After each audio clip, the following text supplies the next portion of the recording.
Teman-teman,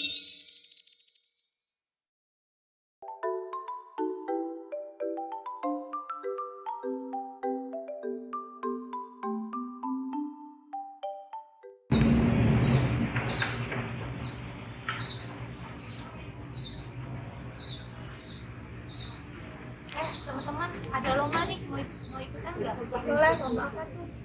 Lomba poster loh, jutaan rupiah hadiahnya. Mau lihat dong. Tapi kan deadline-nya udah dekat, gimana dong? Kita ambil dari internet aja posternya. Boleh, boleh.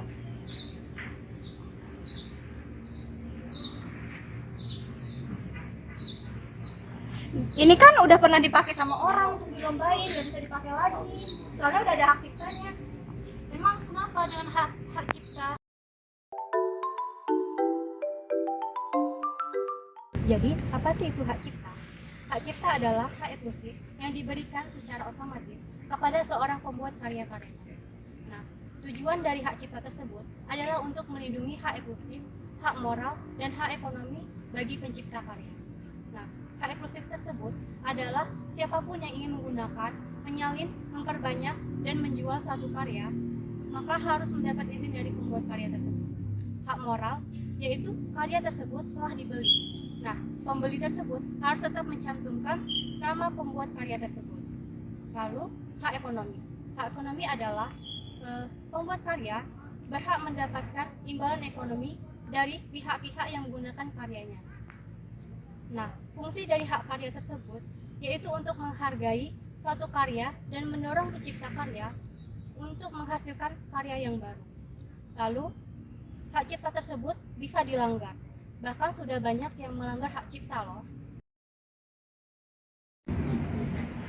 Ada contoh pelanggaran hak cipta yang dilakukan oleh Grand Mall Indonesia. Mall Grand Indonesia dinyatakan melanggar hak cipta karena telah memakai sketsa Tugu Selamat Datang yang dijadikan logo oleh pihak Mall Grand Indonesia tersebut tanpa seizin pemegang hak ciptanya, yaitu ahli waris Heng Ngantung. Majelis Hakim Pengadilan Negeri Jakarta Pusat telah menetapkan putusan pada tanggal 2 Desember pada tahun 2020 dan menyatakan bahwa Mall Grand Indonesia harus mengganti kerugian sebesar 1 miliar rupiah atas pelanggaran tersebut. Hak cipta sketsa Tugu Selamat Datang terdaftar atas nama Heng Ngantung yang merupakan seniman dan mantan gubernur Jakarta pada tahun 1964 sampai 1965. Dan sketsa tersebut dibuat oleh Heng Ngantung pada tahun 1962. Sketsa tersebut telah dilindungi oleh Undang-Undang Nomor 28 Tahun 2014 tentang Hak Cipta, tepatnya pada pasal 40 ayat 1. Selain itu, sketsa tersebut juga sudah mendapatkan sertifikat hak cipta nomor 46190 dari Kementerian Hukum dan HAM. Dikutip dari Indonesian Virtual Art Archive, Heng Ngantung meninggal dunia pada tahun 19. Perlindungan hak cipta seperti dikutip dari Undang-Undang Nomor 28 Tahun 2014 tentang Hak Cipta pada pasal 58 ayat 1 yang menerangkan bahwa perlindungan hak cipta atas ciptaan 1. Buku, pamflet, dan semua jenis karya tulis lainnya. 2. Ceramah, kuliah, pidato, dan ciptaan sejenis lainnya. 3. Alat peraga yang dibuat untuk kepentingan pendidikan dan ilmu pengetahuan. 4. Lagu atau musik dengan atau tanpa teks. 5. Drama musikal, tari, koreografi, pewayangan, dan pantomim. 6. Karya seni rupa dalam segala bentuk seperti lukisan, gambar, ukiran, kaligrafi, seni pahat, patung, atau kolase. 7. Karya arsitektur. 8. Peta. Dan 9. Karya seni batik atau seni motif lain. Berlaku selama hidup pencipta dan terus berlangsung selama 70 tahun setelah pencipta meninggal dunia, terhitung mulai tanggal 1 Januari tahun berikutnya. Pasal tersebut menjelaskan bahwa perlindungan hak cipta terhadap sketsa Tugu Selamat Datang masih berlaku sampai sekarang. Nah, itulah contoh pelanggaran hak cipta yang ada di Indonesia. Ini loh teman-teman, dari kasus tersebut sudah melanggar Undang-Undang Hak Cipta. Dikarenakan Indonesia merupakan negara yang menjamin hak atas kekayaan intelektual, maka tentunya akan ada sanksi bagi pelanggar hak atas kekayaan intelektual. Pemegang hak cipta dapat meminta ganti rugi melalui gugatan terhadap pihak yang melanggar haknya. Lalu, Undang-Undang Hak Cipta juga mengatur sanksi pidana bagi orang yang melanggar hak cipta. Pada pasal 113 Undang-Undang Hak Cipta, tepatnya pada ayat 2 dan 3 menerangkan, ayat 2, setiap orang dengan tanpa hak dan atau tanpa izin pencipta atau pemegang hak cipta melakukan pelanggaran hak ekonomi pencipta sebagaimana dimaksud dalam pasal 9 ayat 1, huruf C, huruf D, dan huruf F, dan atau huruf H, untuk penggunaan secara komersial dipidana dengan pidana penjara paling lama 3 tahun dan atau pidana denda paling banyak 500 juta rupiah. Dan ayat 3, setiap orang dengan tanpa hak dan atau tanpa izin pencipta atau pemegang hak cipta melakukan pelanggaran hak ekonomi pencipta sebagaimana dimaksud dalam pasal 9 ayat 1 huruf A, huruf B, huruf E, dan huruf G, untuk penggunaan secara komersial dipidana dengan pidana penjara paling lama 4 tahun dan atau pidana denda paling banyak 1 miliar rupiah.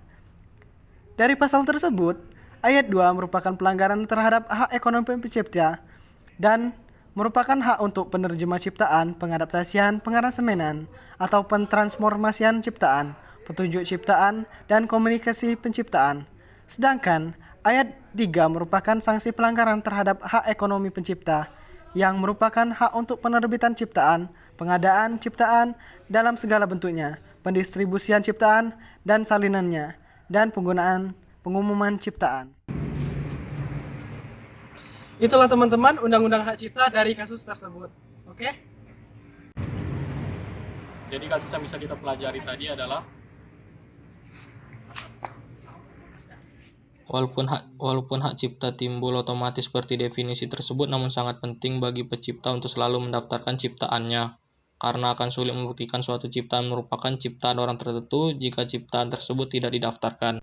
Sehingga jika ada pihak lain yang memakai ciptaan seseorang tanpa izin, maka akan sangat merugikan orang tersebut jika tidak ada bukti bahwa hak ciptanya dilindungi oleh negara untuk mengugat pihak yang menggunakan ciptaan tersebut. Pentingnya mendaftarkan hak cipta yaitu agar ciptaan yang telah dibuat dengan kerja keras pencipta sah di mata hukum dan juga mendapatkan perlindungan terhadap hak tersebut oleh negara. Hak cipta adalah hak eksekutif di mana menurut penjelasan pasal demi pasal UU HC, pasal 4 menerangkan yang dimaksud hak eksekutif adalah hak yang hanya diperuntukkan bagi pencipta, sehingga tidak ada pihak lain yang mendapat memanfaatkan hak tersebut tanpa izin pencipta. Dengan kata lain, pemegang hak cipta mempunyai hak untuk memanfaatkan ciptaannya dan mempunyai hak untuk melarang pihak lain untuk menggunakan ciptaannya. Pendaftaran hak cipta dilansir dari Portal Informasi Indonesia. Pendaftaran hak cipta secara online dapat dilakukan dengan cara sebagai berikut. Yang pertama, mengakses situs Direktorat Jenderal Kekayaan Intelektual pada alamat hak cipta di Git.go.id. Yang kedua, melakukan register. Yang tiga, login username yang didapat setelah register. Yang keempat, mengubah dokumen persyaratan. Yang lima, melakukan pembayaran pendaftaran hak cipta. Yang keenam, menunggu pengecekan hak cipta. Yang ketujuh, sertifikat hak cipta. Oleh karena itu, kita harus menghargai karya orang lain.